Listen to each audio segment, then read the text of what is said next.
Democratic Congresswoman Debbie Dingell of Michigan has been receiving a constant barrage of threatening messages for 2 years. And she says it began in December of 2019, just after months after the death of her husband, Congressman John Dingell. At a rally in Dingell's home state, then President Donald Trump attacked the Congresswoman over her vote for his impeachment and implied that her husband, the late Congressman, was looking up from hell. And that set off the fire hose of hatred from Trump supporters who continue to send her several threats each week. Yesterday, Congresswoman Dingell shared a recording of one of those threatening messages for the first time. This message is from August of 2021. I should tell you the voicemail is extremely graphic and disturbing. And so imagine being the receiving end of these types of threats on a regular basis. You goddamn old senile. You're as old and ugly as Biden. You ought to get the off the planet. You foul. They ought to try you for treason. You and every one of you scumbag friends. I hope your family dies in front of you. I pray to God if you got any children, they die in your face. Congresswoman Debbie Dingell, Democrat of Michigan, receiving end of that, joins me now. Congresswoman, first of all, I'm sorry that someone did that. And I wonder why you decided to share it. Well, Chris, actually, to put this in context, I was doing a segment with my Republican colleague, Fred Upton, about civility and trying to get people to take a deep breath. CNN had asked my staff for some of the messages that we had been receiving, and that was one of many that was played yesterday. Fred made a decision a month ago to play a message that he had received. The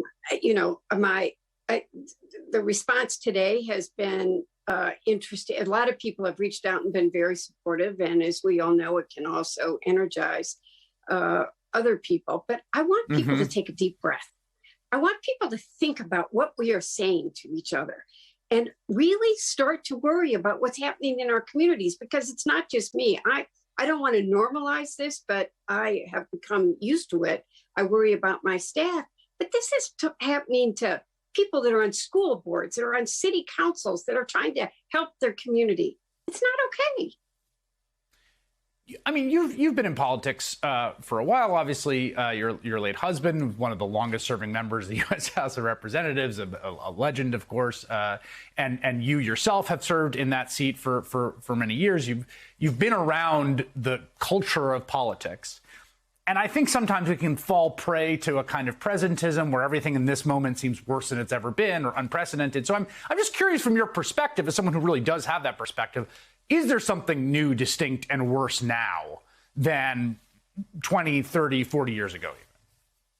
Yes, I think there is. Interestingly, in the 90s, when I did my master's thesis on civility in the Congress, and we have gone through periods throughout the history, but not with the hatred that you see right now, or the venom, or the fear, quite frankly, that you see.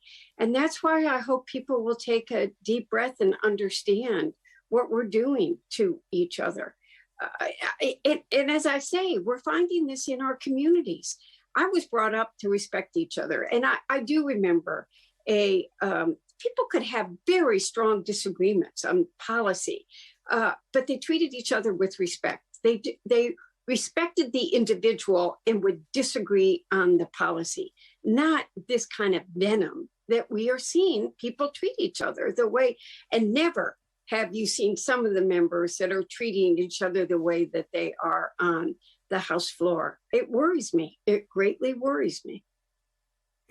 How much of this is a product of Trump and people trying to be like him? I mean, I think he's someone that thrives off negative attention. Obviously, he's someone who sort of enjoys insulting people. I think a lot of people that like him enjoy the thrill, the sort of transgressive thrill of watching that happen. There are members of Congress now who I think are sort of doing an imitation of that.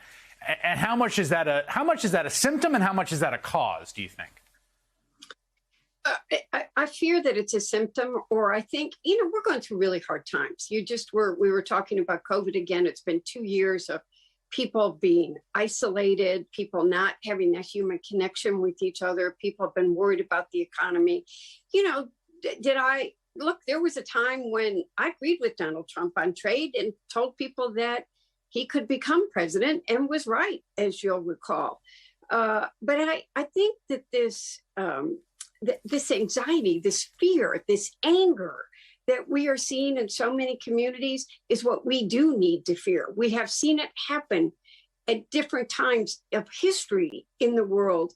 And it's something we all need to be aware of and be conscious of. It is dividing us. It is attacking the fundamental roots of our democracy. We have to respect each other. United we stand, divided we fall. And we got to think about those words.